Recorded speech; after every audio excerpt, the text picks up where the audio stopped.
Garbo karon sa Moncayo, Davao de Oro ang usa ka estudyanteng miyembro sa tribong Mandaya nga nahiwong second placer sa baguhay lang nahuman nga National Campus Press Olympiad.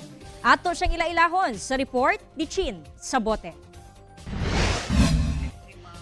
Proud na proud ang teacher ug trainer nga si Sonel Porras. Human ma-announce nga second placer ang iyang estudyanteng si Debbie Linaza sa feature writing contest in Filipino sa pinakaunang National Campus Press Olympiad o NCPO nga usa ka campus journalism competition.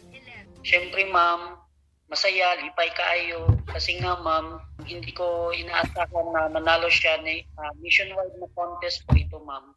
Gatusan ka mga eskwelahan sa tibuok nasod ang misalmot sa NCPO. Duna kini series of competitions alang sa elementary, high school ug college levels.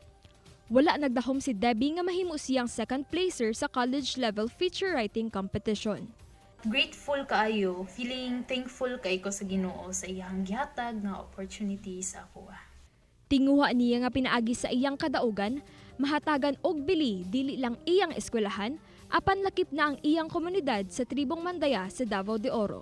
Matagaan ko og opportunities ug ang skills nga ako ang na-develop is ma-apply na ko siya sa ako ang journey towards my future.